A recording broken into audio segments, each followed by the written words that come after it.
தமிழில் வரக்கூடிய வால்காவிலிருந்து கங்கை வரையின் 7வது மொழிபெயர்ப்பு.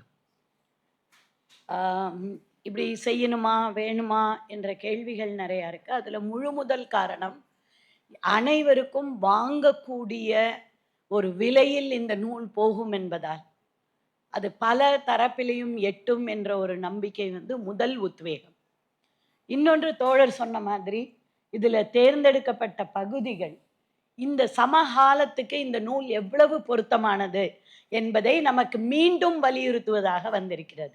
ஒரு வகையில் 1940களிலேயே இன்றைக்கு வரக்கூடிய மாட்டுக்கறி விவகாரத்தில் இருந்து இஸ்லாமியர்களை நாம் எப்படி பார்க்க வேண்டும் என்பது வரைக்கும் இருக்கக்கூடிய விவாதங்களை அந்த நூல்ல உள்ள இருக்கு. நானும் பல பல வருட கேப்புக்கு பிறகுதான் மறுபடி அந்த நூலை வாசித்து மொழிபெயர்க்கும் போது அது வேறு விதமான ஒரு அனுபவம், வேறு விதமான வாசிக்கும் முறை என்பதெல்லாம் அதுல இருக்குன்னு நினைக்கிறேன்.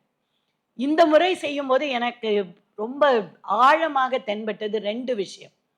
ஒன்று அந்த ஆரியர் அசுரர் என்று அவர் பிரிக்கும் பொழுது வாசிப்புலையும் நாங்கள் அதை வச்சிருக்கோம். எப்படி இருந்தீங்க, அழகா இருக்க மாட்டாங்க, மூக்கெல்லாம் உள் அமுங்கி இருக்கும், கட்டையா குட்டையா இருப்பாங்க என்ற விவரணங்களை அவரும் கொடுக்கிறார். அவர் எங்கிருந்து கொடுக்கிறாருன்னு நமக்கு தெரியாது. ஆனால் அப்பொழுதே இன்றைக்கு நாம் அகழ்வாராய்ச்சியில் கண்டுபிடித்திருக்கக்கூடிய அர்பன் பிளானிங் பற்றி, தெற்கில் இருக்கக்கூடிய மக்களுக்கு எழுத்து என்பது முன்னரே வந்துவிட்டது என்பதை பற்றி, ஏன்னா இப்ப கீழடியில் இருக்கக்கூடிய பானையோடுகளில் எழுத்து இருக்கிறது என்றால் அது ஒட்டுமொத்த சமூகத்தில், குறிப்பாக பெண்கள் உள்ளிட்ட சமூகத்தில் எழுத்தறிவு இருந்தது என்பதற்கான ஒரு ப்ரூஃப்.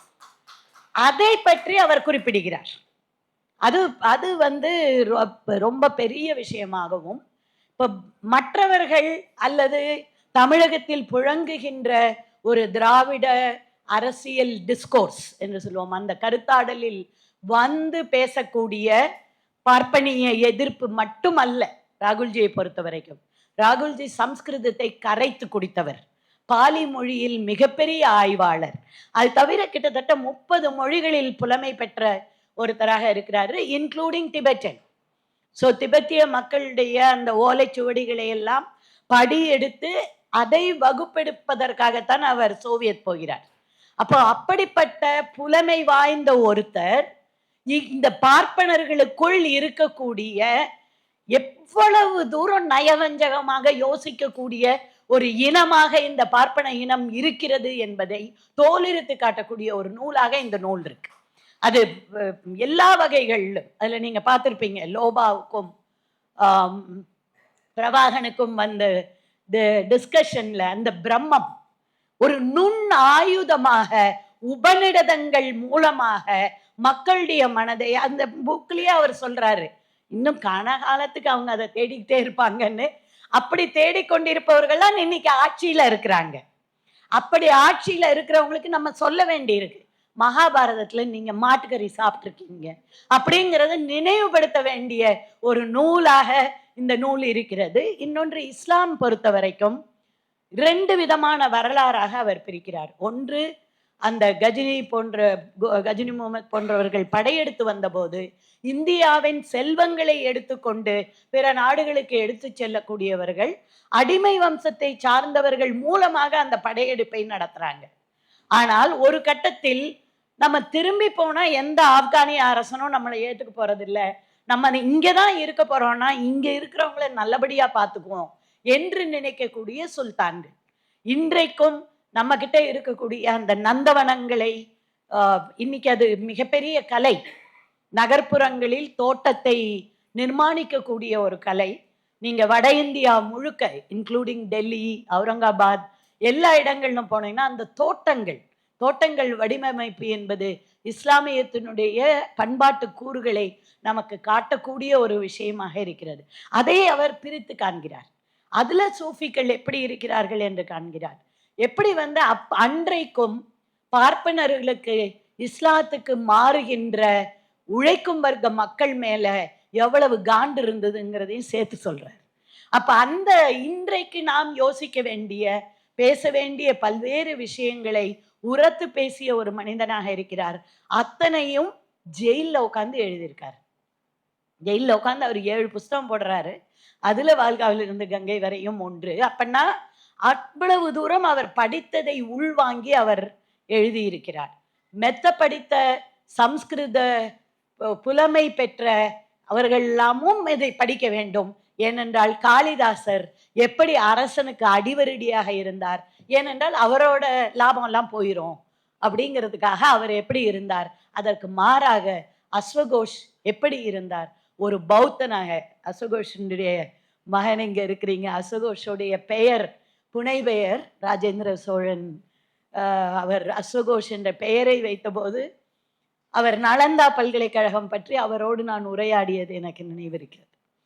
அப்ப அந்த அந்த பெயரை தேர்ந்தெடுத்து கொண்ட ஒரு இடதுசாரி தமிழ் தேசியம் பேசிய கலைஞன் வாழ்ந்த ஒரு நாடு இந்த தமிழ் சூழல். இதை முதலாக இருவர் மொழிபெயர்த்திருக்கிறார்கள். அடுத்து வந்த பல மொழிபெயர்ப்பு நூல்கள்ல நமக்கு கணமுத்தையாவுடைய பெயர் இருக்கு. அது 23, 24வது பதிப்பு காணக்கூடிய தமிழ் புத்தகாலயத்தினுடைய பதிப்பாக அது இருக்கிறது. அதுல பல பேர் பல்வேறு சோர்சஸ்ல பண்ணியிருக்கிறாங்க. இப்ப கூட நான் வெளியில போகும்போது உடுமலைப்பேட்டையை சேர்ந்த தோழர் சொன்னாரு, இந்திலேருந்து பண்ணீங்களான்னு. இந்தி நான் கத்துக்கல, தெரியாது. ஆனா நிறைய நண்பர்கள் இருந்தாங்க, இன்க்ளூடிங் ராகுல்ங்கிற பெயர் நிறைய இடங்கள்ல ராகுல என்று வந்தது. கடைசி நேரத்துல தான் அதுக்கு பல இந்தி பேசக்கூடியவர்கள்ட்ட எல்லாம் கேட்டு ராகுல் என்று தான் போட வேண்டும் என்று சொன்னார்கள். இன்னும் அதுக்குள்ள பயணப்படும் பொழுது நிறைய தோன்றும் என்று நான் நினைக்கின்றேன். தமிழ்ல புத்தகங்கள் தம்பி பேசும்போது சொன்னாரு, நான் அப்பதான் கொடுப்பேன்னு. நான் என்னமோ பிடிவாதமா இருந்த மாதிரி. ஆனா அந்த புத்தகத்தை கொடுத்த பிறகு பல நேரங்களில் எனக்கு தெரிஞ்சு நான் எனது நூல்கள் பலவற்றில் பதிப்பகத்தாரோடு எனக்கு பெரிய ஊடாட்டமே இருந்தது கிடையாது. ஆனால் இங்க எனக்கு தெரியும், தம்பி அவரே நேரடியாக பார்த்திருந்தார், நேரா கேட்டாரு. ஆனா அவர் இன்னொரு 5 பேர்கிட்ட கொடுத்து கேட்டிருந்தாரு. அவர் கேட்கும் போது அந்த அதனுடைய பொருள் எந்த பொருள்ல, நீங்க சில நேரங்கள்ல போற போக்குல நம்ம எழுதியிருப்போம். யாராவது ஒருத்தர் கேள்வி கேட்கும் போது இப்படி இருக்கலாம் என்று ஒரு யோசனை நமக்கு தோணக்கூடிய வாய்ப்பு இருக்கிறது. அப்படி அக்கறையோடு அந்த ஒட்டுமொத்த நூலை அணுவாக ரசித்து அவர்கள் கொண்டு வந்திருக்கிறார்கள். அவர்கள் போட்டிருக்கிற அந்த நூல் உருவாக்க வீடியோ, அதை பார்த்தீர்கள் என்றாலே தெரியும். உழைப்பை மதிக்கக்கூடிய ஒரு அச்சு செய்யக்கூடிய பின்னாடி இருந்து செய்யறவங்க. பிரெட்டோட ஒரு வரி இருக்கும், டேபிள்ல பிரெட்டை சாப்பிட்றவனுக்கு பேக்கரை பத்தி ஞாபகம் இருக்காது என்று இருக்கும். ஆனால் புத்தகத்தை பார்க்கிற நமக்கு அதுல குறிப்பா அந்த அம்மா அடுக்கிற வேகம் இருக்கே, அந்த வேகம், அவர்களுக்கு நான் மிக மிக நன்றி சொல்லணும். அதை விட இந்த நூலுக்கு வெளியில சொல்லாமா ரகசியமான்னு எனக்கு தெரியல, 2 அட்டை வரப்போகிறது. அதில் முதல் அட்டை இப்போது வந்திருக்கிறது. அந்த அட்டையை செய்து கொடுத்தவர் சந்தோஷ்.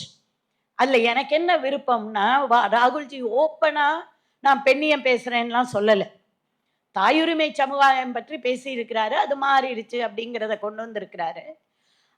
அதை அவர் எழுதியதற்காகவே அந்த காலத்துல ஆபாசமா எழுதியிருக்காரு. இவங்க நிர்வாணமா இருந்தாங்க, இப்படி போனாங்கன்னு எழுதியிருக்கிறதுக்காக அதற்கு பதில் சொன்ன ராகுல்ஜியுடைய பிக்கு நண்பருடைய இது எல்லா தொகுதிகள்லையும் மொழிபெயர்க்கப்பட்டிருக்கு. அதை நாங்களும் சேர்த்திருக்கிறோம். அப்பவே அதுக்கு பிரச்சனை.